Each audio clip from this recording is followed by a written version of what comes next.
aí mesmo. Mas, Carlão, por que esses velhinhos, às vezes, assim, não todos, né? Tirando esse negócio de Alzheimer, essas doencinhas e tal. Mas assim, por que velho fica... Tem uns velhos que fica chato mesmo, fica briguento e tal. Qual que é o lance? É uma coisa mental ou ele traz uma carga? Depende, tem coisa que é mental, tem às vezes... não chega a ser Alzheimer, mas são outras debilidades de diminuição da desenvoltura do raciocínio. Algumas outras vezes são certas fixações neuróticas na cabeça de um indivíduo que não se resolveu a vida inteira. Quanto mais velha a neurose, mais chata ela se torna. Sim. Não é? Ou certas paranoias, quanto mais antiga, mais desagradável. Tem a tendência a gente ficar mais saudável. Claro, né? E por isso que a gente tem que se resolver, meu amigo, na vida o quanto antes. Quanto é tempo. Quanto é tempo, que é pra gente não viver, não se tornar uma sombra de nós mesmos, expressando o que a gente carregou de negatividade na vida e no coração a existência toda. Outras vezes o indivíduo fica assim, pelo desenvolvimento de quem ele sempre foi um chato. Quando ele se aposentou e ficou se sentindo inútil, o sentimento de inutilidade, de acordo com as convenções funcionais da sociedade, que se abateu sobre ele, exacerbou nele uma raiva do mundo, da vida, de todo mundo. Sim. Que decorre da própria insatisfação dele, da irrealização dele, da incompletude dele, de ter tido tanto e não ter sobrado nada no coração, de ter sido vaidoso de tanta coisa e não ter restado nada no extrato da vida, no ser, de viver com saudades do que não era concreto, tanto é que não permaneceu, ao mesmo tempo sabendo disso. Isso deixa muita gente num estado de mau humor horroroso. São pessoas que vivem uma velhice de vingança contra todas as existências mais jovens e que tentam boicotar todas as alegrias dos demais. Então está cheio desse fenômeno de velhos encruados pela amargura e tomados por uma raiva latente. Sim. Muito grande. Envelhecer com amargura e frustração é uma das piores coisas que alguém pode fazer pelo seu próprio coração.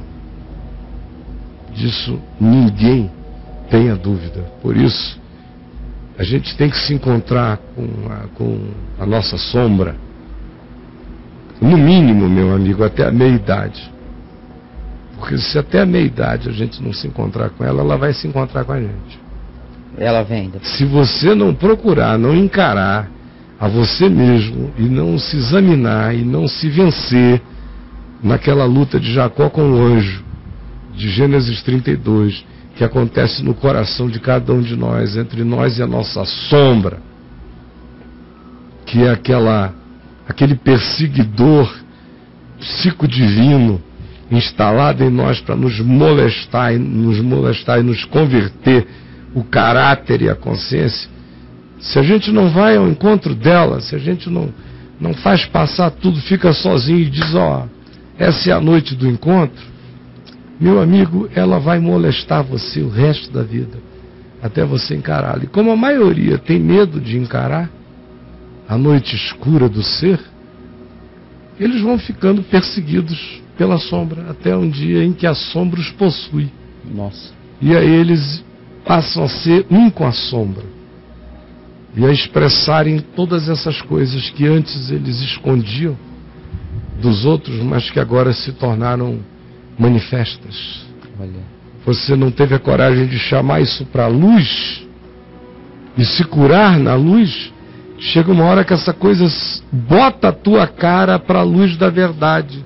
Só que como não foi uma escolha sua, ela aparece como verdade daquilo que você escondia, mas como não foi escolha sua e você continua trabalhando, não querendo admitir a necessidade de transformação, ela se funde com você. E aí é uma catástrofe. Você caminha um com a sombra, sem se discernir, e uma velhice aonde a alma se torna uma com a sua própria sombra, é desastrosa.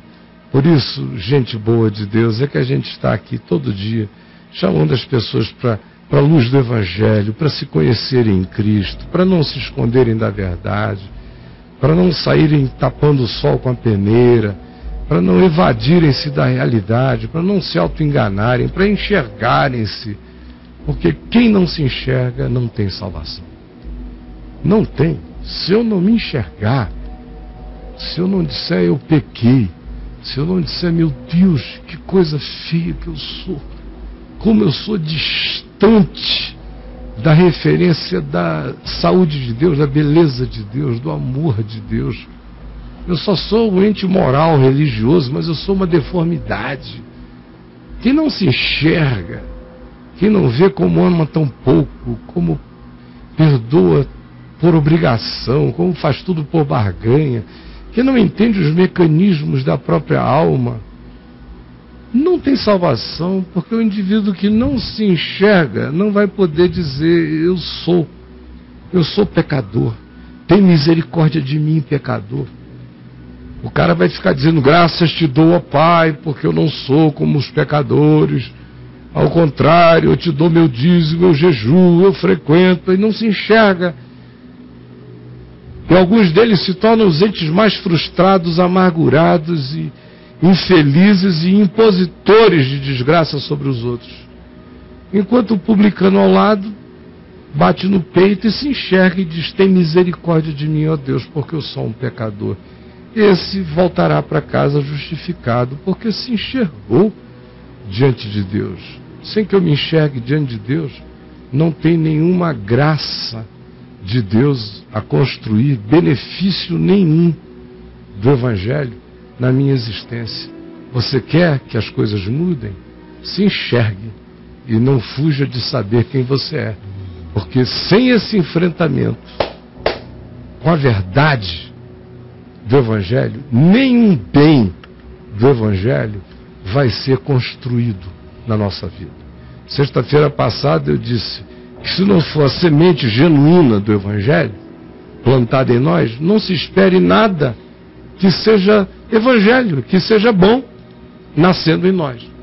Hoje eu lhe digo e afirmo a você que sem que alguém se enxergue iluminado pela luz de Deus e bata no peito diante da revelação de quem Ele é e diante da convicção do chamado de Deus para o significado de ser humano, significado esse que você nega e que eu nego pelos nossos pensamentos, sentimentos, emoções, decisões, atitudes.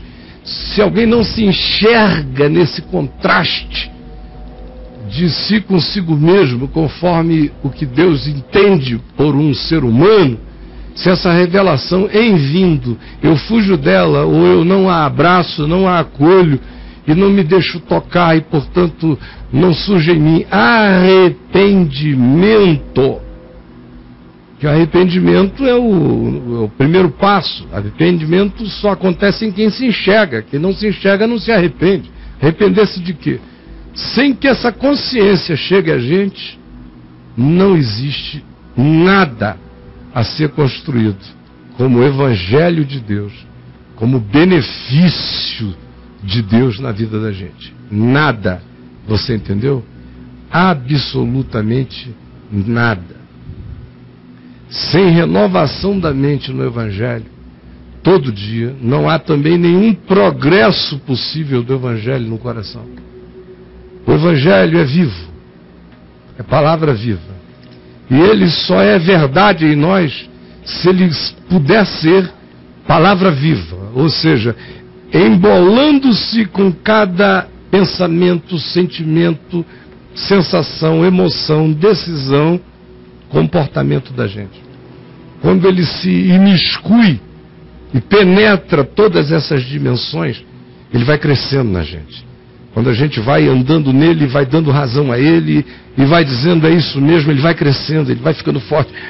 Ele vai tomando o nosso ser, ele vai nos dando uma força que a gente não sabia, uma paz que a gente não sabia que existia, uma tranquilidade de alma, mesmo quando as trombetas dos inimigos tocam, você está calmo, você dorme, você acorda, você não está soltando foguetes de alegria, mas você está sereno, porque algo cresceu dentro de você.